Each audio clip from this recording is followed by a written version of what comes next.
live, just so everybody's aware. Yeah, go for it. Just because.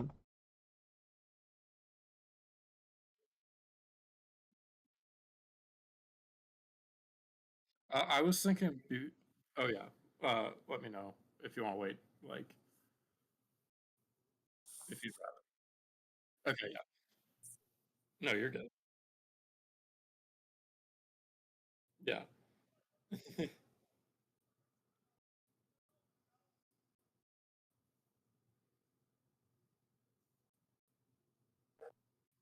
Because I was just thinking, um, being a gray shadow warrior.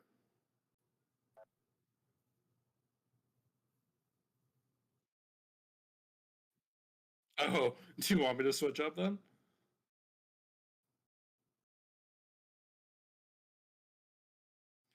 Yeah, if it's an all gray campaign, then we can adjust.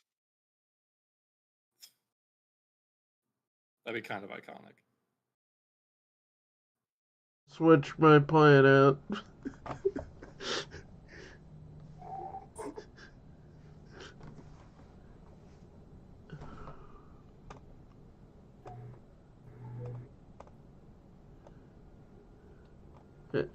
Hello and welcome to Derp Derp channel. Today we're just going through all the different anime D&D races and class choices. We'll eventually be starting a campaign. This is just kind of part one of a session 0, and I figured might as well stream it.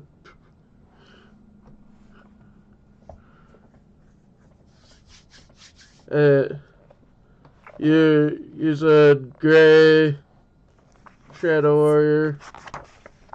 That's the plan, yeah.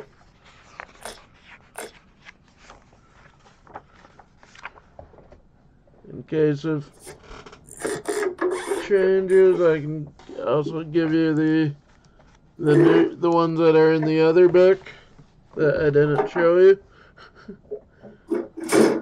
I'm gonna be honest.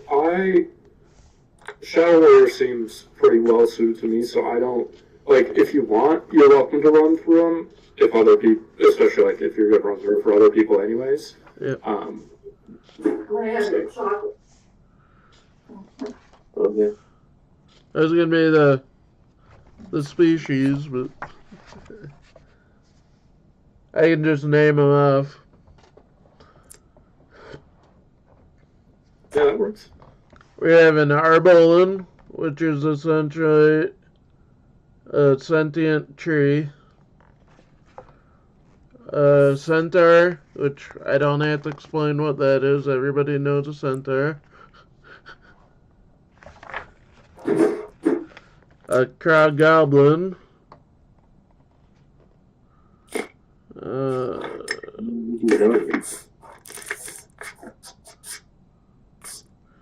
Which are Fiend Goblin Golem hybrids.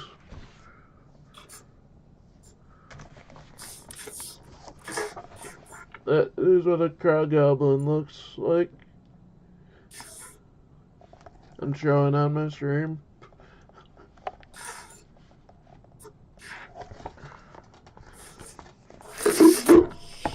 Then we have a Dampier, which is another one that a lot of people know what it is. A form of a human, half vampire. Usually born vampires, basically. Instead of turned. An effigy, which is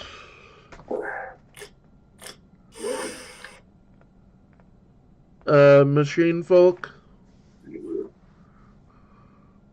Machine folk? That's racist.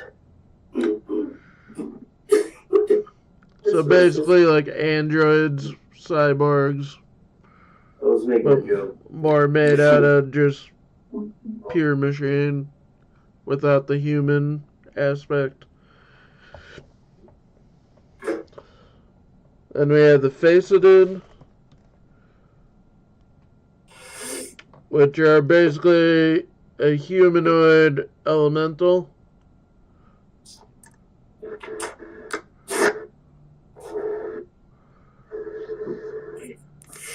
Nope, no, never.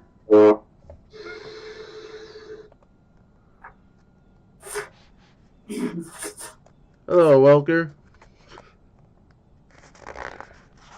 I'll go through these more in depth for you, Welker. I'm just going through because David pretty much has an idea of what he wants to make. Okay. I'll make it quick. Is it raining out there? Then we have the Karaki, which are octopus humans, or humanoid octopuses.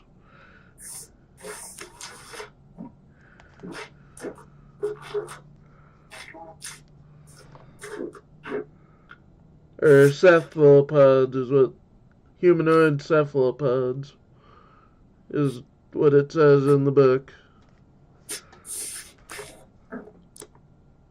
Then we have the Lorelei, which are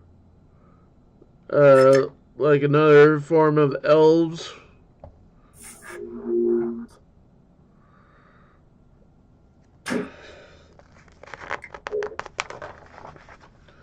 Then we have the Manti, which are mantis people, humanoid mantises.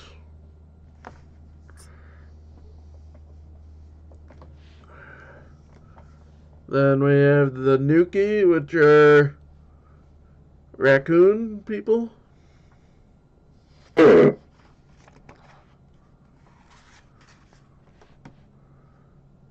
we have the Obake.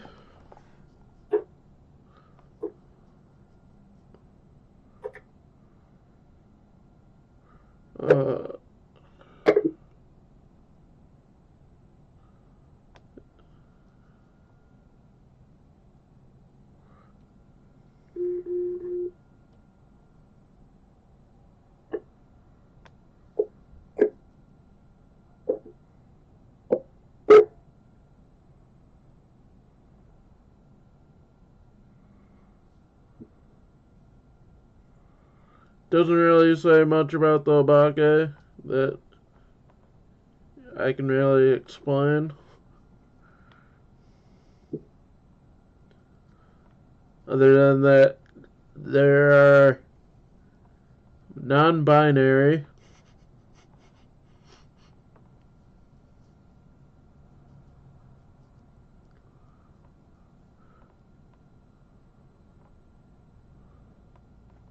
Or basically what it says is in their natural state, Obake resemble hairless, smooth-featured humans in every color of the rainbow.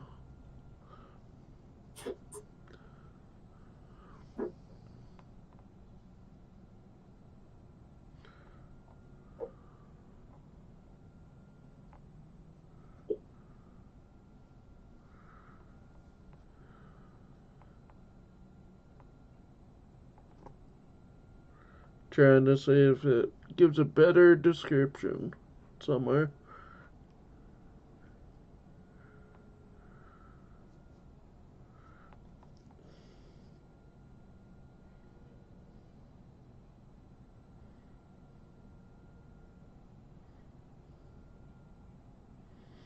Yeah, it really doesn't.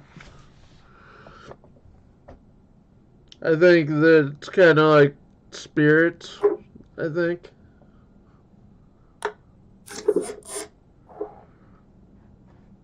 Then we have the Rainari, which are fox human or humanoid foxes. Then we have the Ukuma, which are bear folk.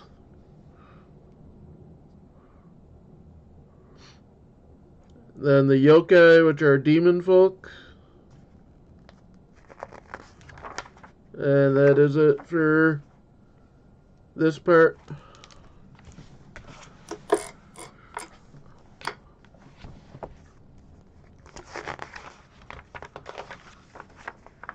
And the extra classes, just exemplar. Yeah, that was really quick. It's raining. I mean, nuisance drizzle. Oh, I'm a little blundered. I'm good. I'm gonna head up. So. Oh, yeah, okay. Yeah, I guess because apparently there was something going on and I completely forgot. I was just like, oh yeah, do this, get off here. So, yeah, let me get you guys a hug.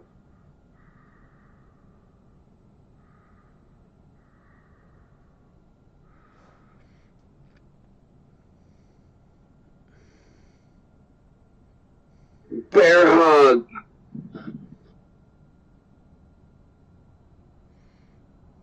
Okay.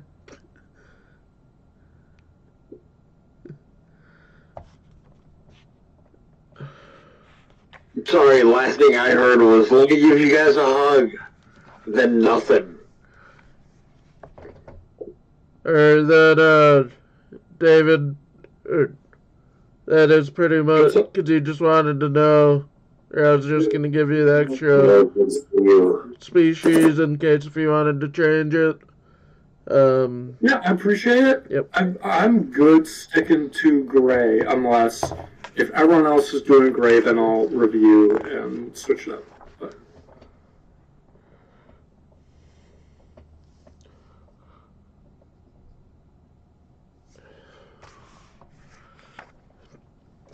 I can start going through the others since everybody's on here now. I just noticed you're here, Devin. Yeah, I've been over there. I didn't hear your opener. That's why.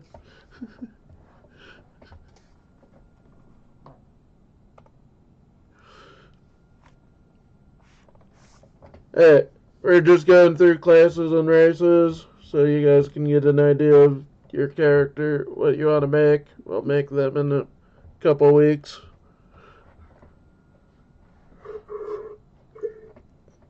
Would you mind sending me a link for classes and races? That way I can take an in-depth look with ops. There is a PDF for the main book, but there isn't like a... I don't know if you have to pay for it. I found a free one. Yeah, Devin can send it to you then. I appreciate it, Devin. But the extra book I have, there is not a PDF for. To my knowledge. The full Stavia. I also forgot a few races, but we can go through them once. I'll start from the beginning. I'm just going to read the opening paragraph for each one, and I can go in more depth. First one, we have the Archfiend. Towering up to 30 feet tall and weighing up to an incredible 15 tons, an Archfiend can be a terrifying sight to behold for those unaccustomed to their harsh appearance. Their thick, leathery skin ranges in hues on the blue, black, brown spectrum and is pulled taut over rippling muscles that emphasize their incredible powers. Many Archfiends carve out their subterranean homes themselves using their innate tunneling abilities. As a greater demon from the material plane, Archfiends can exert minor magical control over the minor brethren to carry out their bidding. You obviously won't start out as that strong. You'll start out level 1.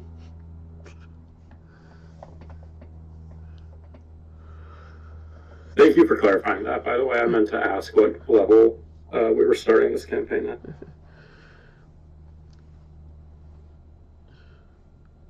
There are some that it mentions that each race would be best as a class. It's not required. You can be whatever class you want. It's just the recommended. But for Archfiend, it recommends Hunter, Shadow Warrior, and Warder.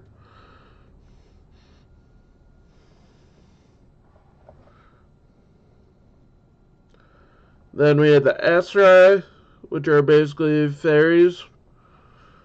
They resemble beautiful humans in most ways except for their small feathered wings that cause many people who see one to believe they are angelic creatures. They have an inherent connection to the natural world that guides their daily life and were created by the planet goddess itself to serve as stewards of the land and leaders of the peoples. Astra typically live in pastoral forest societies alongside elves and other woodland creatures, and are peaceful folk that are always eager to help those in need. Those Astrai that decide on a life of adventure instead are sometimes shunned by their tiny community for acting violently and out of character. Though there has always been a role for Astrai with marital talent or martial talents. I read that as marital, and that's two completely different words. Marital and martial. They tend to favor the bender, dynamic spellbinder, magical girl guy, or pet monster trainer.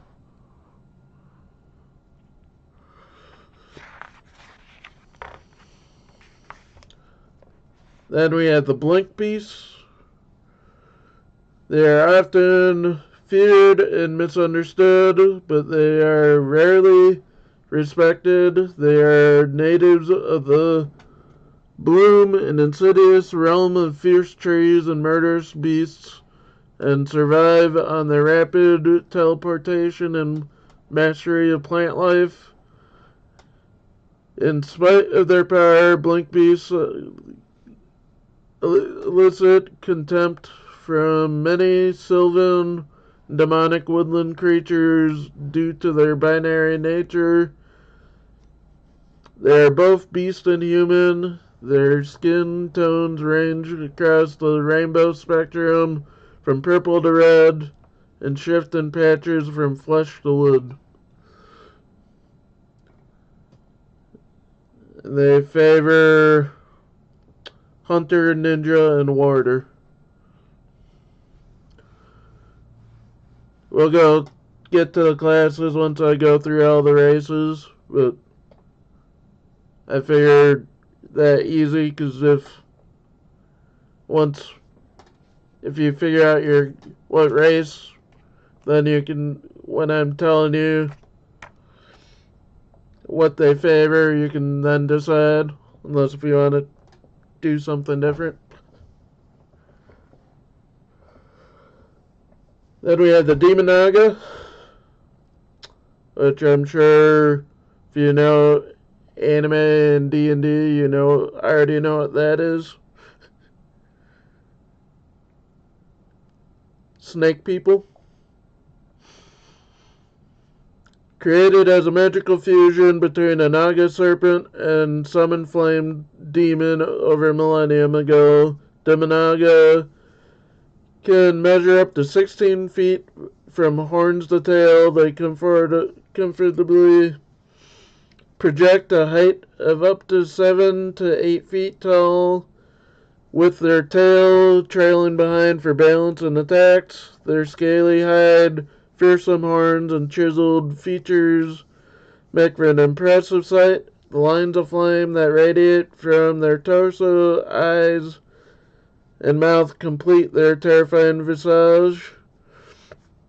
Demonagos' hairless skin tones tend towards the muted browns and greens, though red and purple hues are also possible. They favor the broker, pet monster trainer, and psionicist classes.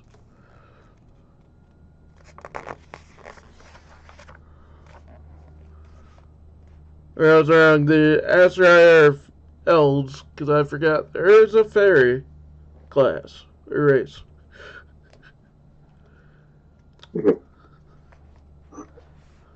Fairies are minute, pixie-like sprites that maintain a psychic connection to the wild. They are usually no more than 8 inches tall, but are surprisingly proud and charismatic for their stature. They fly rather quickly for their size on shimmering wings, which they vastly prefer to walk in. Many are skilled at weaving webs of deception, using their control of light to fool unsuspecting targets. They sometimes have animal companions as well. Most fairies are good and honorable by nature, but dark forces have corrupted some. The humanoids' despoiling of their wilderness lairs has angered others. They favor adventurer, dynamic spellbinder, and psionicist. Then we have the race that 2 people have already decided to make, the Greys. David and Mike are planning on making Greys. The Grey are an advanced spacefaring race who expand their knowledge by traveling between planets and gathering both information and samples.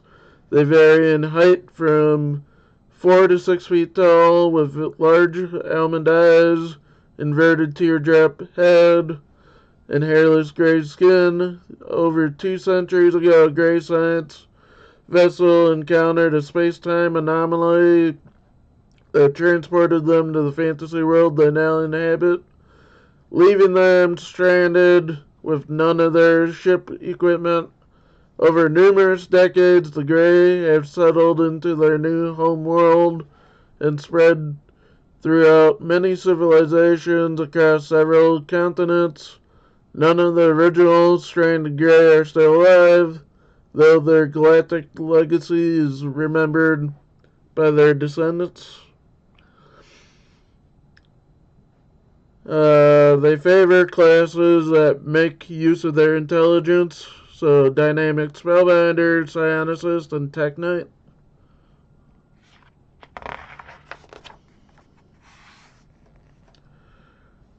Then we have 2 that self-explanatory, half dragon and half troll. Do I need to go through those?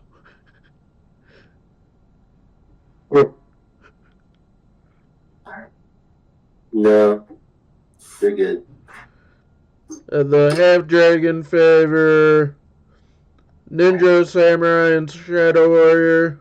That guy threw And the half trolls favor bender, dynamic, spellbinder, and magical girl or guy.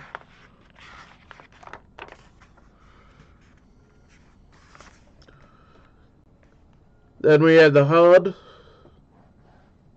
or however you pronounce that, H-A-U-D.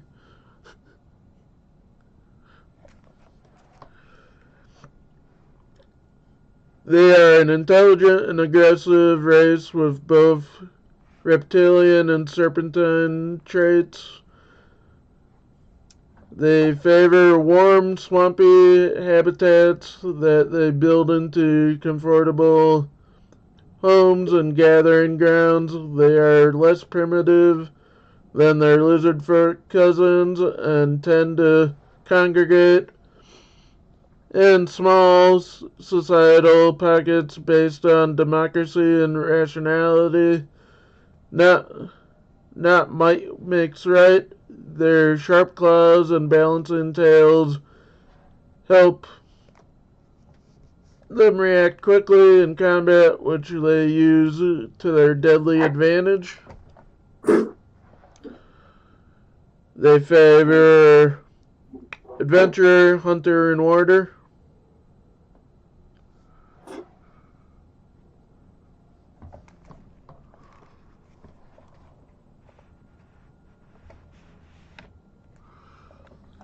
Then we have the Kodama.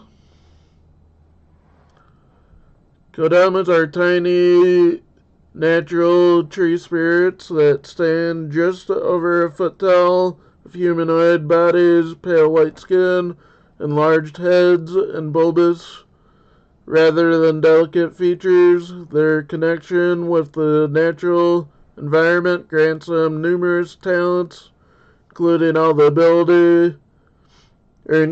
ability to change into liquid, gas, or incorporeal states as well at will. Kodama can also peer briefly into the past, cure wounds, and banish beings to other dimensions. In the natural wilds, they form small tribal groups with other Kodama for mutual companionship.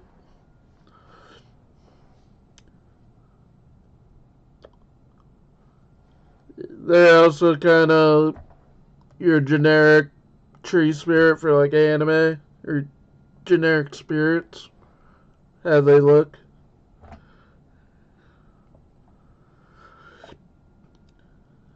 They favor broker, magical girl or guy, or pet monster trainer.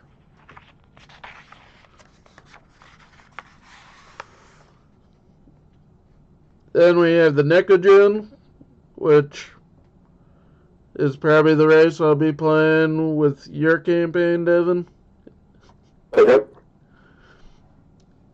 They are humanoids with large cat ears, a tail, and some feline facial features and behavioral traits. Some have some fur as well, with colors and textures as diverse as actual felines, though it might only cover a portion of the body. It is unclear if a human and a cat were genetically fused in the laboratory, if they mixed during an evolutionary process, or if they are simply a separate species. The majority of scholars support the last supposition. Most cat people in the anime tend to be female, very genki, which means highly energetic and cheerful, and extremely agile. Since I know, Mike, you probably have never heard that term before, that's why I gave you the meaning. What, Genki? Yeah. I remember that from the Saints Row game. It's actually an anime term.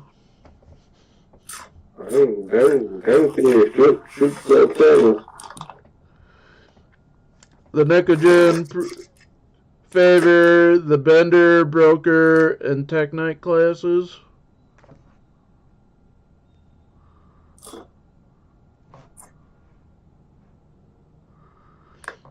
Then we have the Parasite,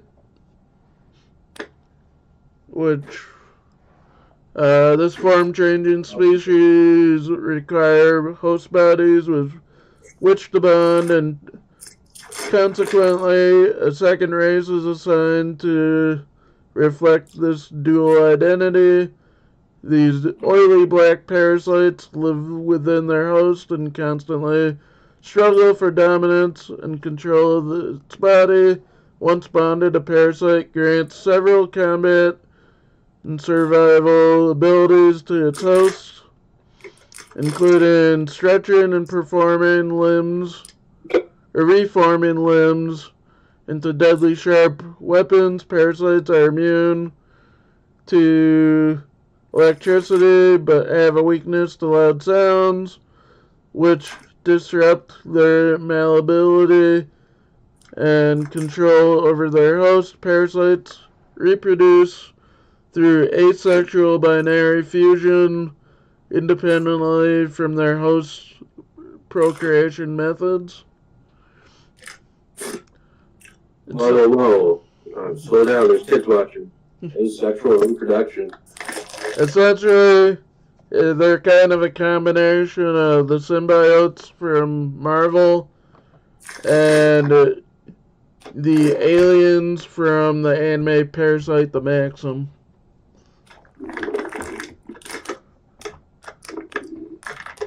At least that's how I see it.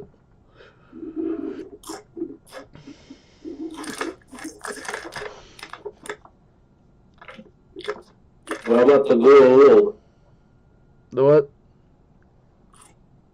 The Goa'uld from Stargate? SG-1? We'll get to it. If it's in here, we'll get to it.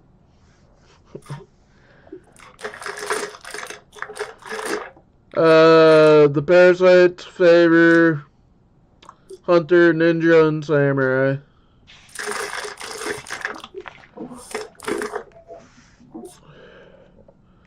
And the interesting thing is a parasite gets an extra race. Yep. Because they take you get, or they take over whatever race. So it's, yeah, whatever race. So if you choose a parasite, you can choose another race as well. That's actually what I'm thinking.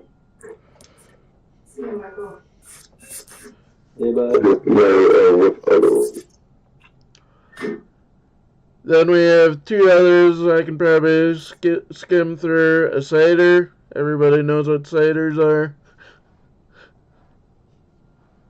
I assume.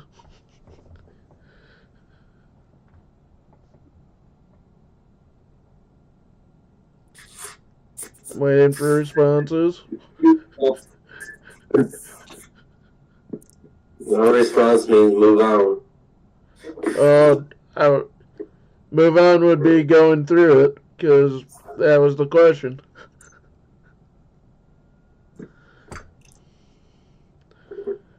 Playful satyrs with their human torsos and goat lower halves make these traditional homelands in isolated mountainous regions. Their natural speed, hardiness, and leaping prowess help them thrive in places where other folks would struggle. While they are fun-loving people, most satyrs have learned to keep to themselves to avoid conflict with goblins and humans. They favor dynamic spellbinder, magical girl and guy, and pet monster trainer. And the other one I thought we can skip, but I'll go through unless if everybody says skip. Slime. Talk about the slime. These intelligent drops of dense goo are typically the size of a wine cask and the shape of a teardrop or onion, though some unusual slimes are as small as a thimble or as large as a tavern. Although some slimes have small wings and can fly, most are wingless and scoot merrily through the ground. Slimes are not as fluid as they seem. They can be caged if the bars are packed close together. There are dozens of slime varieties, and each subrace has a distinct magical ability. According to its color, most slime civilizations of villages and towns are composed of a monochromatic population, all blue, all red, all copper, etc., etc. Those polychrome towns are not unique. or though polychrome towns are not unique. They favor adventurer, broker, and warder.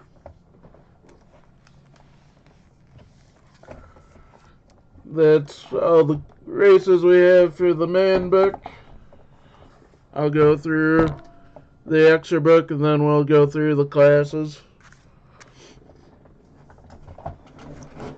I have a quick question. Yep. Has everyone decided on their race yet? I decided on part 1 of my race. Part 2 is I'm figuring out. So we start with 80 discretionary points, from what I'm understanding, Yep. from reading this. Yep. Okay. Okay. At least as far as I know, I haven't really read much into the rules. I'm waiting until we're closer to start. Because I don't want to overload my brain.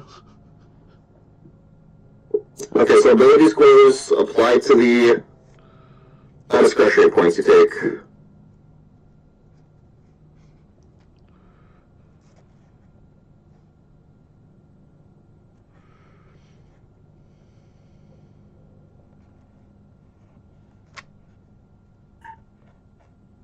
Okay. That's going to be interesting.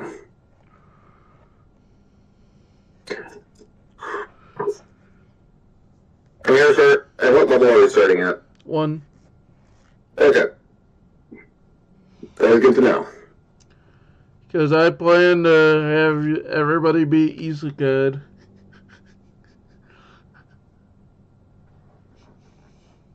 That's why I wanted everybody to come up with just kind of a minor character for our world. Can be any century, can be Stone Age for all I care,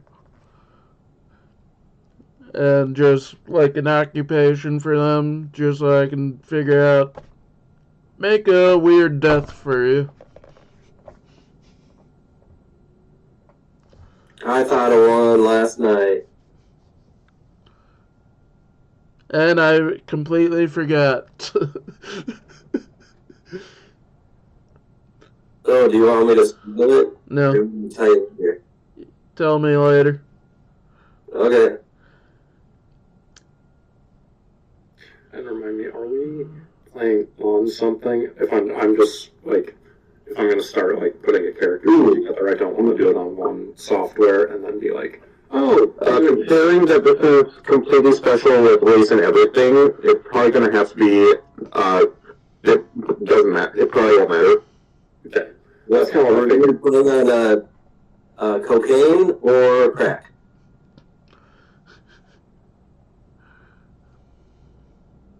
I hear the DM is going to give us the drugs that we need to be on while we're playing.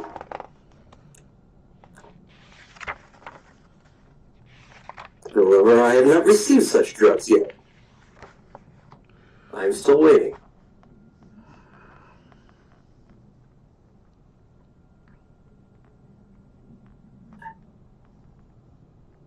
My tea has finally started kicking in. Wow, okay.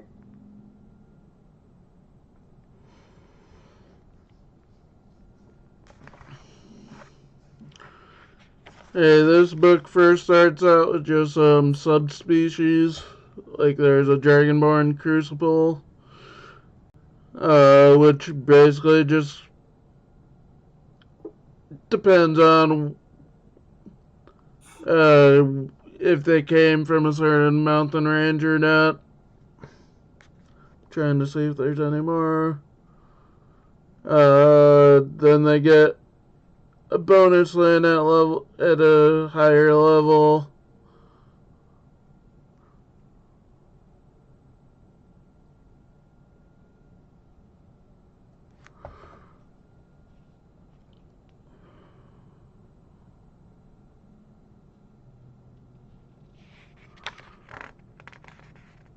Yeah, that's pretty much all it says. Doesn't give preferred class, but I assume it's the same as a regular Dragonborn. Then we have a Gyrodorf.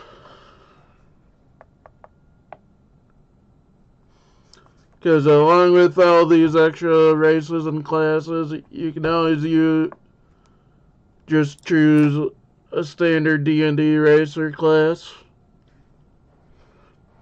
They are different compared to regular D&D, but they are available in the books.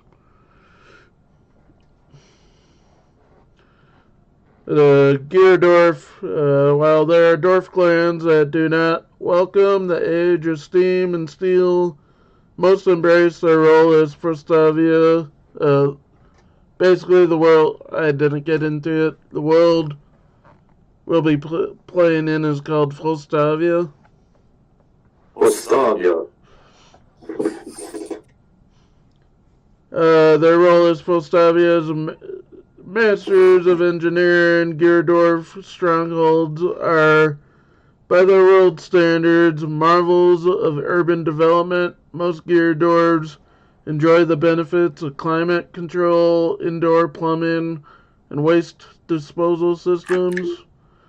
They have both gaslight and arc lights, though the latter are expensive luxuries outside machine shops.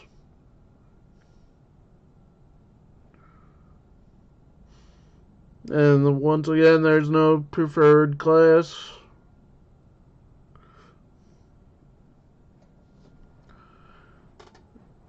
Then we have the Dawn Elves,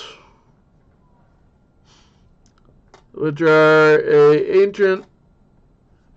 ancient as the Aserai and the Dragonkin. Most feel this burden with keen sorrow, watching with ageless regret as younger folk grow old and perish among them. The evil of Frost Elves keeps other Dawn Elves engaged with Prostavian civilization.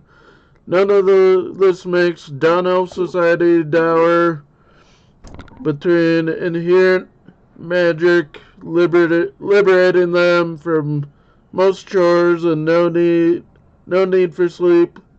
They have endless hours to share life's many joys. Most feel ennui. They call twilight if they lose too many loved ones to age or violence. Twilight usually takes Dawn Elves sometime during their second millennia of life, and most choose to return to the Fate Lands on their own terms. Those who survive for more than 3,000 years tend to remain on Fostavia. I believe that the Fate Lands are kind of like Lord of the Rings. I forgot what that was called, that they go to in the end. Mordor? No, where like all the elves go and Frodo. Yeah. Yeah. Oh, I don't remember. I believe it's like that for the Dawn Elves. Oh.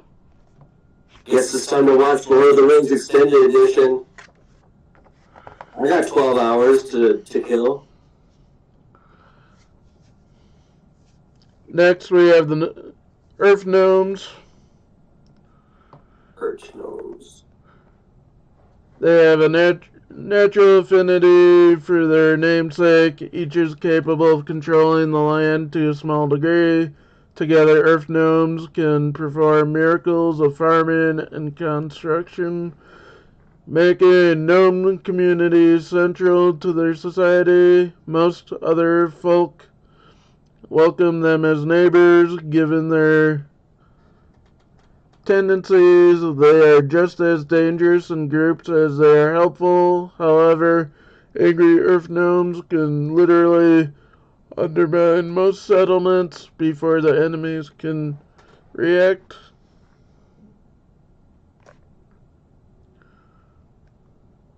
And this one does have some preferred class of pet monster trainer.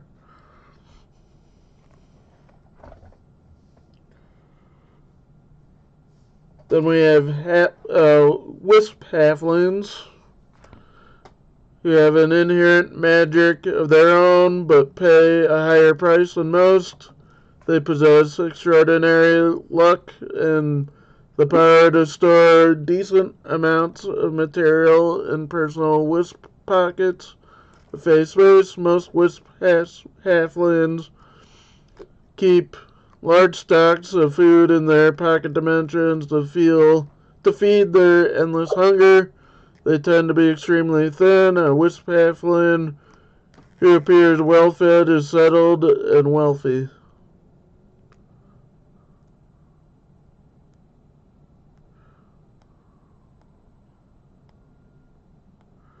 And they tend to favor Tech Knight just because the suits get their attention and draw them to joining the Order of the Tech Knights.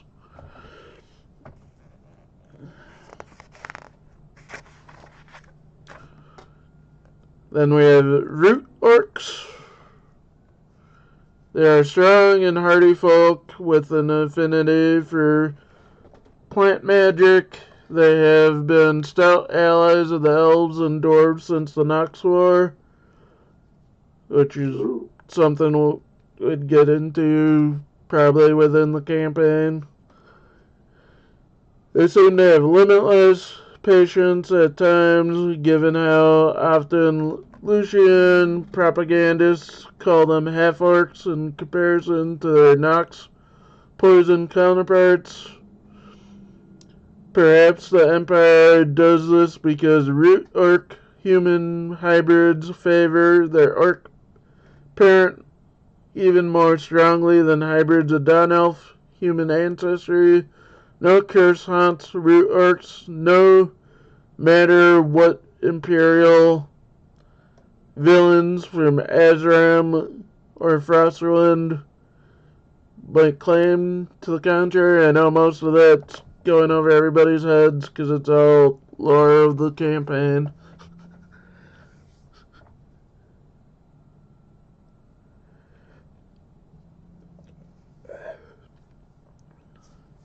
And there's no recommended class.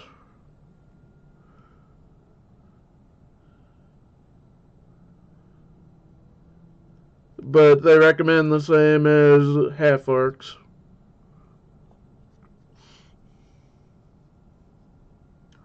Then we have a Muckroth Tiefling.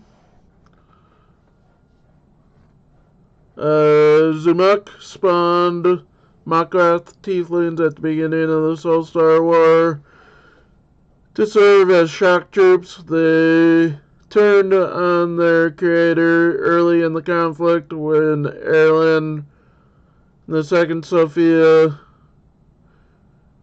welcomed them to Quesia. They settled in the lands of Volcanic East. Their principality has been one of Quesia's cornerstones, and all the ages since. Muckroth Tieflings have since spread across Postavia to settle in nearly every land. Significant numbers fight Nagarons, Nox hordes, and keep Quesia's forges alight.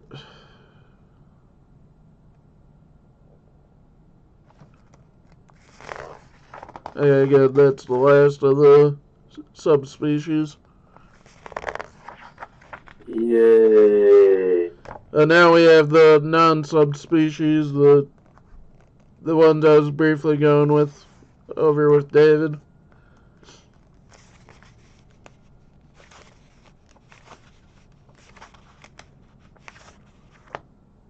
And we might not get to the classes just because I'd like to be done by 1 so I can eat before work. If you don't know what anyway, so. we can try again tomorrow, or we can do classes tomorrow. I work at 2 again tomorrow, so. Whatever. Okay, first we have the Arballans. Arballans are distant cousins of Kodama, a sentient plant folk. They resemble a cross between a human and a collection of twisted vines, usually with bright green skin and solid brown or black eyes. Every Arballan is born with a natural capacity for magic that creates balance.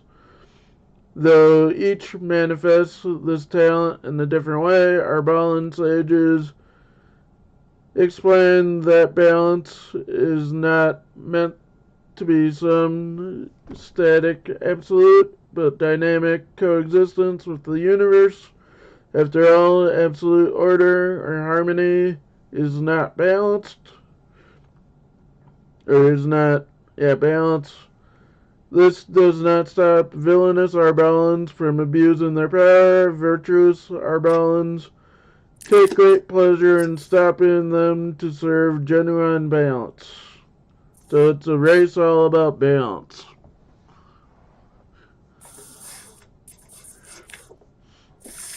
They favor adventurer, dynamic spellbinder, magical girl guy, druid, and sorcerer. There are some rare isekai students, pet monster trainers, and striders.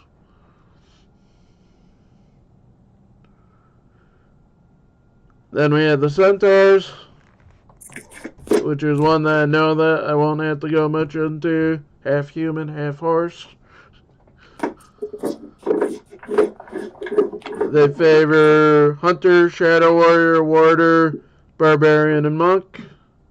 Shadow warrior and air. Rare classes are ninja, rogue, and tech knight. Then we have the car goblin. Car goblins.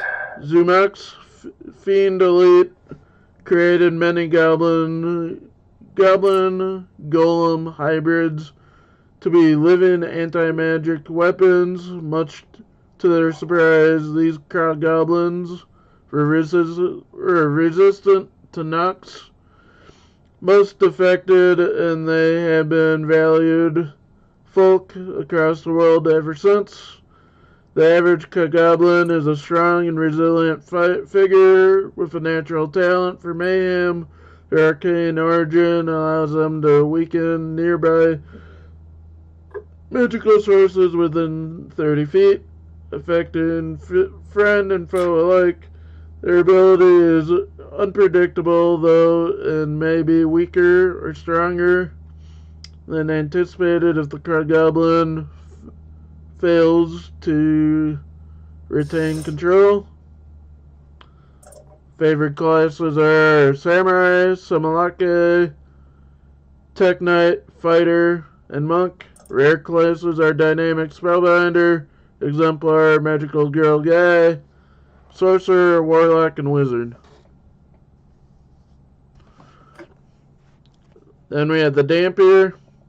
Another one I can just briefly go through. Half vampire, half human.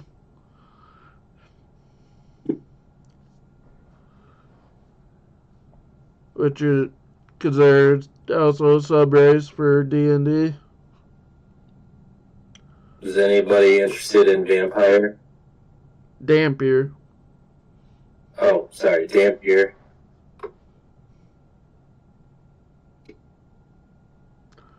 Alright, I guess you can just skip it then. I'll just go with their preferred classes still. Hunter, Magical Girl Guy, Ninja, Ranger, and Rogue. Rare classes are Pet Monster Trainer, Warder, and Cleric. Then we have the Effigy.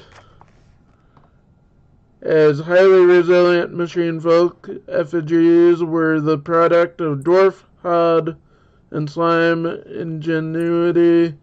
In the early years of the Soulstar War, they were a successful effort to counter Zumuk's drone slates, and his manipulation of Nox.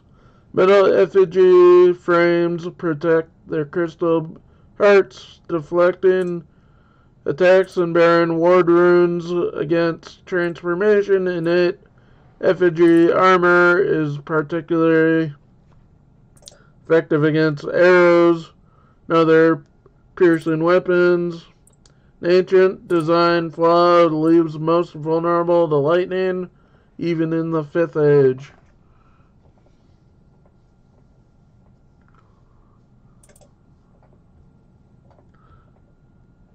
The preferred classes are Adventurer, Psionicist, Tech Knight, Paladin, Wizard. Rare classes are Exemplar, Shadow Warrior, and Rogue.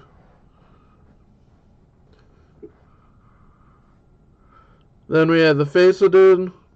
Large humanoid folk of earth and crystal. The Faceted claim that Zinder crafted them personally in the time before the Dawn Age. Travelers will not find many faceted homes without a small altar dedicated to him. Faith aside, faceted can be found in every corner of Falstavia, serving as pillars of light and stability wherever they settle. Most have curving lines embedded in their rock-like skin, as if carved into it. Favorite classes are Bender, Exemplar, Warder, Cleric, and Fighter. Rare classes are Ninja, Psionicist, and Warlock. Then we have the Karaki. They are humanoid cephalopods who share cosmetic similarities to octopuses. Their 8 limbs function as 6 arms and 2 legs on the surface with tentacle fingers at the end of each. All are effective for grappling and movement underwater. Like other sentient aquans, they can function without difficulty on the surface in their natural element. They are perceptive and swift, though often withdrawn. Many Karaki are passionate merchants and scholars who trade knowledge as readily as coin. Preferred classes are Broker, Dynamic Spellbinder, Maker, Psionicist, Monk, and Wizard. Rare is Isekai Student, Pet, Monster Trainer, and Bard.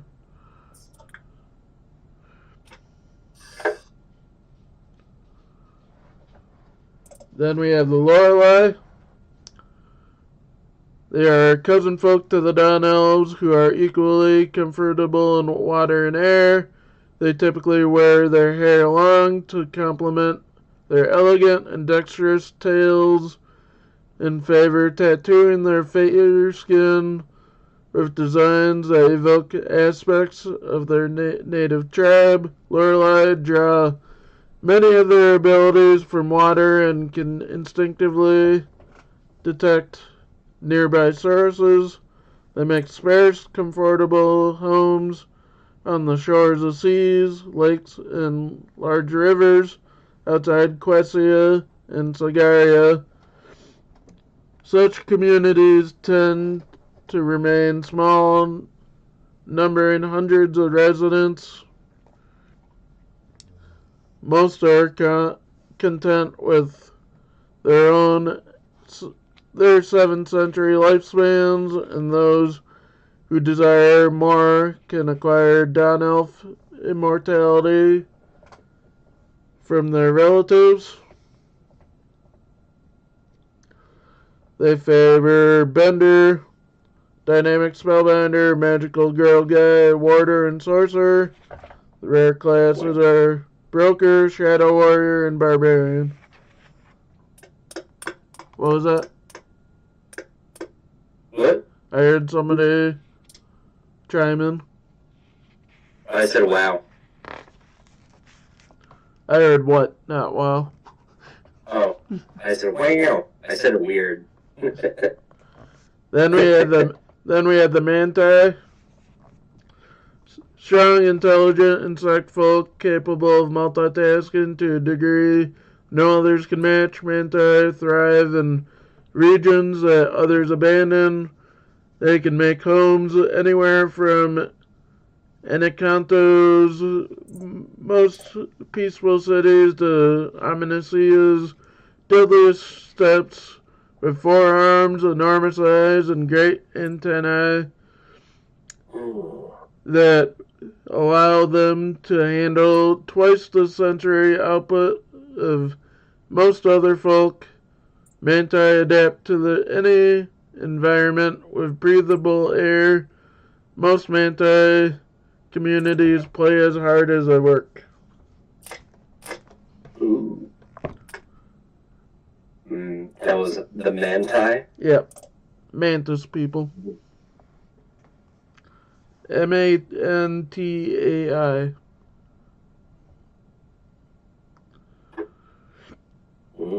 Preferred classes are Pet Monster Trainer, Strider, Shadow Warrior, Barbarian, and Druid. Rare is Isekai Student, Tech Knight, and Paladin.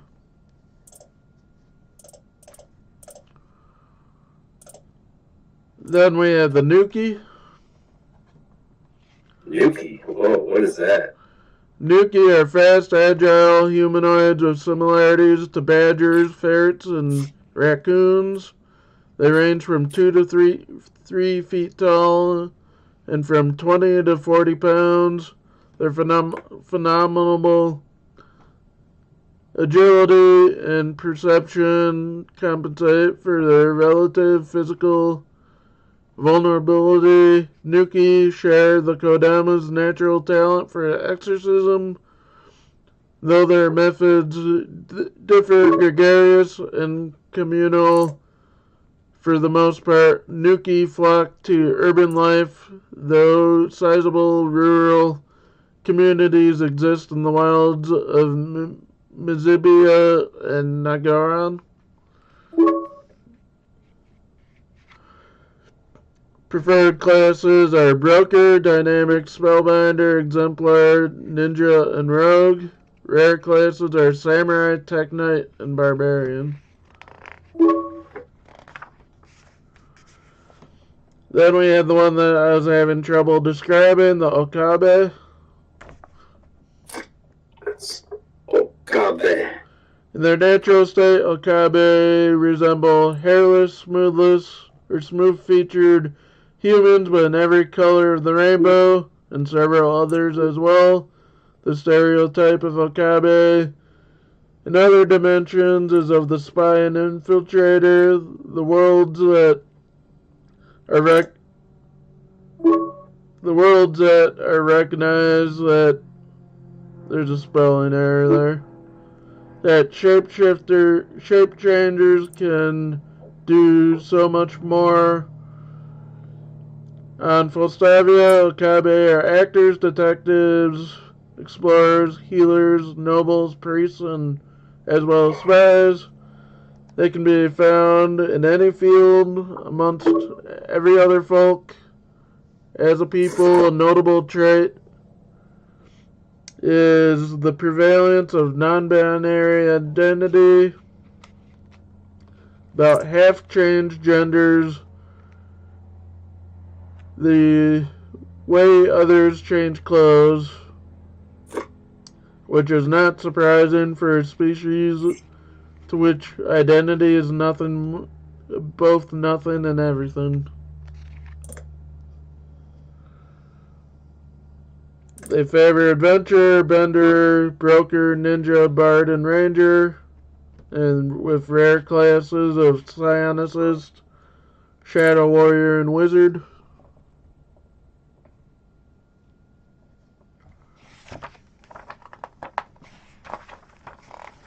We're almost done with these. 3 more. Hooray. Then we can do the classes tomorrow. Because I also need a voice break. Because all this talking. And a brain break. Because all these big words. Rainari are slender fox-like folk, legendary for their speed and charm, their tremendous agility, sharp senses, and tongues that put silver to shame. Rainari are welcome in every corner in Fostavia. Both honest and deceptive, Rainari are often hunted by their enemies, but their swift reflexes and shrinking magic make them all but impossible to catch.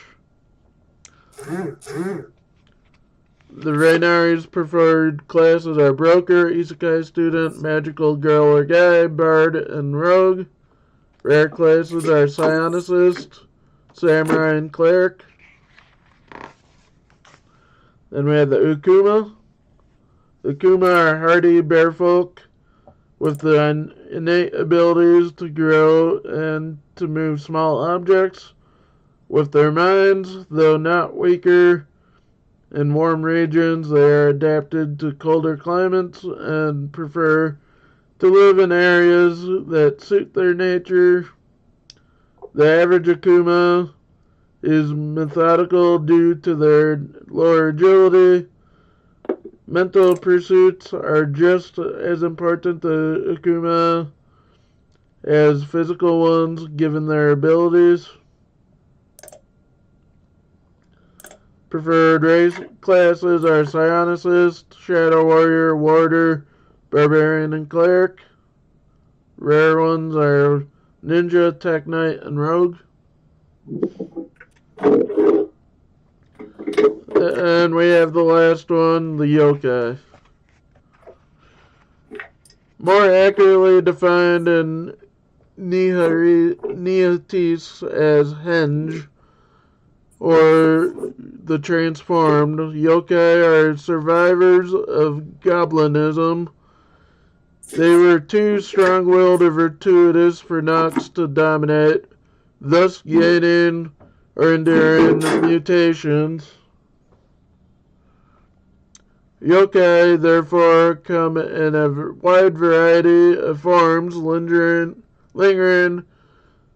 alienation inhibits their ability to influence others, but has no effect on their morality. Most yokai are fierce foes of the Nox, no matter what lands they call home.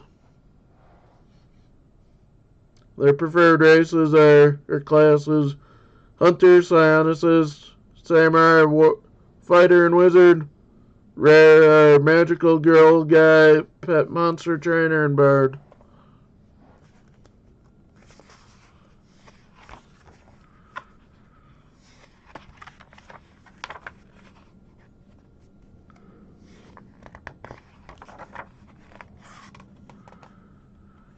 We'll do part 2 tomorrow, because my throat's starting to hurt.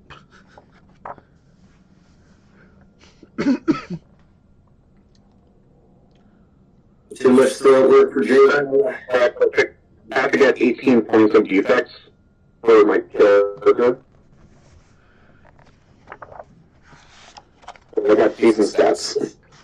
We'll both, Devin, since you have access to the PDF, I'd say after we go through the classes tomorrow, you and I both try to read through the rules, and then in like a week or two, we can all meet together and try to go through like the rules and stuff, as much as that makes it easier for everybody to understand. If that makes any sense. Like with the point system and stuff like that. That's what I mean. I'll need help with that. But, Devin, if you want, I only have one extra copy of the Fostavia book. I have 2 of them. I can bring it to you when I pick up Caitlin for Twin Cities Con if you want a copy of it. To help with the campaign you're making, because it has all the world stuff in it, and like a map and all the continents, and and it's not I have a available. picture of probably a good idea. I'm picking up Caitlin. Let's see. I have to ask the person doing the schedule if I can get the 7th off of November, but that's when I plan to go pick her up. Because the convention's from the 8th to the 10th.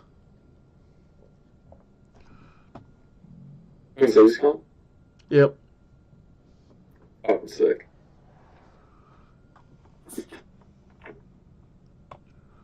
I'm hoping they announce a lot more people that I care to meet. Because right now there's only like 2 or 3. Is Brian Boitano there? Brian Posehn. I was asking about the Olympic skater, Brian Boitano. You know, what will Brian Boitano do?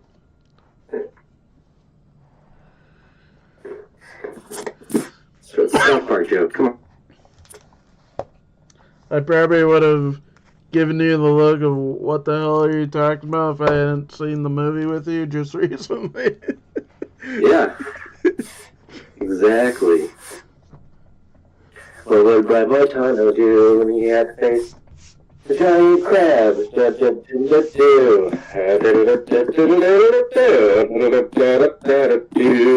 don't know the words, but I know the tune. Before I get a copyright strike from you singing from South Park. Oh, that wasn't even 30 seconds. But I know you, and you could easily go further. You go on singing rants. If anybody watched other than those that are part of the stream, thank you for watching. We'll go through the classes tomorrow. We could probably do around the same time, 11 o'clock-ish. If that's okay with everybody. Okay. Yeah, sure.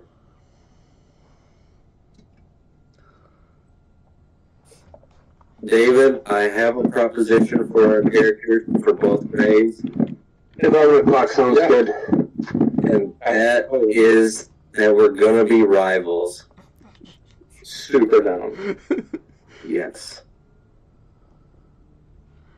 Oh no, just pulling up YouTube. They already recommended a Terrifier 3 video with spoilers in it. Oh no. No, that's a little girl. What we should do is after we do our review, let's watch that review and just take notes and see what we like and see what we don't like. And we could be like, we should add that to our reviews or not. So I'm thinking we can switch it up this time. But I'll tell you that when I see you later today. But you can probably join us for the classes tomorrow. Trying to think. We'll be reviewing Terrifier 3 on Monday. No D&D again next week. And join us for the first 15 episodes of the Skypiea arc of One Piece on Thursday at 10 o'clock. What? I wasn't aware of this. Yeah, you are. Yeah, I was. I was just testing everyone in the chat. All 0 people in the chat. And everybody here, if you want to come join us for One Piece, you're more than welcome to. Even if you have no idea what's going on. It'll make Ski Nerd here maybe feel a little more superior. Yeah, we got one person watching the stream. That's me. I know. And like tomorrow, like I went live so everybody could come watch just to see like the pictures from the book. Feel free to do that tomorrow too.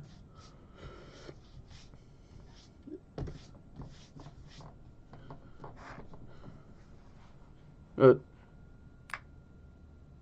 by the one person watching, that's also in voice chat. That was me. I already disappeared. I know. I only know there's some